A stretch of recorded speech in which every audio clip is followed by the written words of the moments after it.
Hi, Sean Massey here.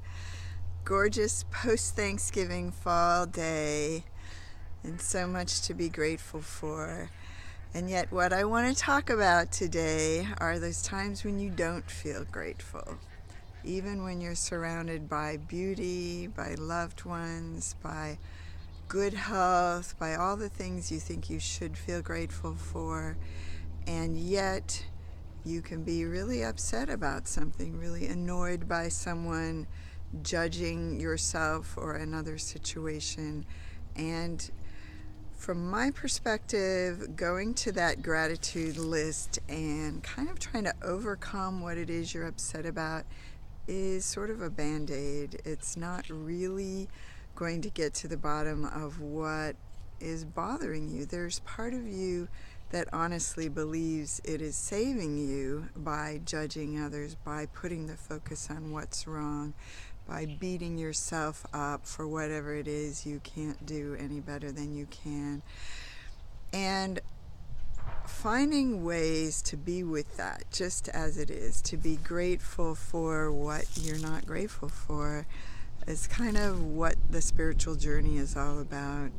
And what I find is the way to do that is not to affirm over the statements that tell you there's a problem, or look the other way, or focus on something you are grateful for. Yeah, it's great. That's what there is. And sometimes that works. But when it doesn't, my sense is that's life, that's love, that's, divinity almost calling us to love ourselves just the way we are, to love the part of us that can't be grateful.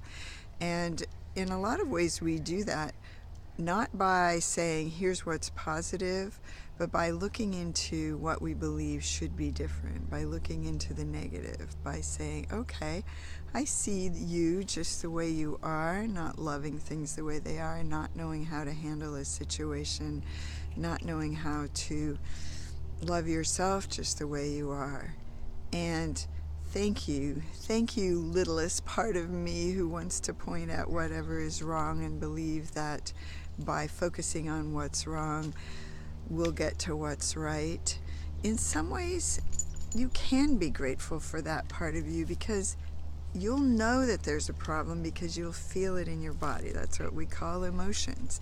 And yet they all have as their predecessor a thought that separates you from things just the way they are, from you just the way they are, that even believes there is a separate other, a separate life, a potential for something that could be other than what is.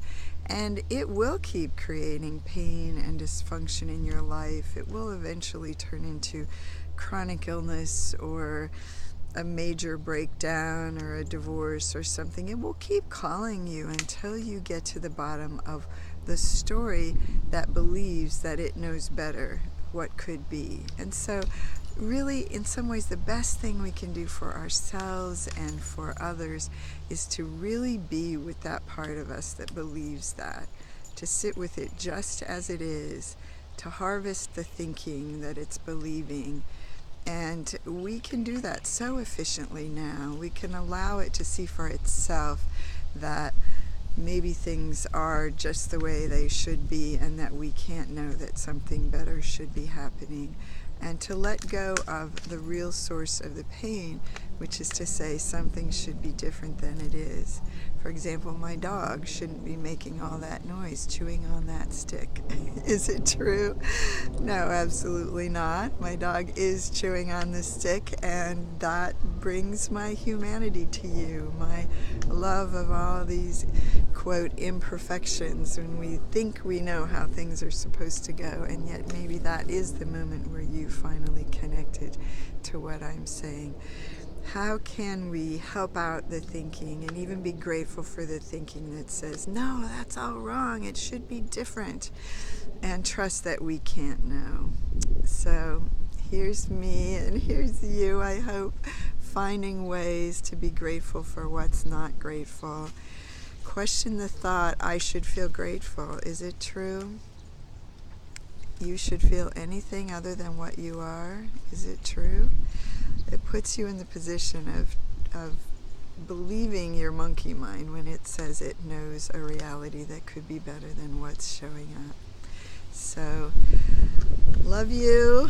Give me a call when you can't trust what is, when you can't be grateful for what you think you should be grateful for. It's a huge, wonderful opportunity for evolution, the coming back to you, the being there for the part of you that is exactly as it is, trying to save you.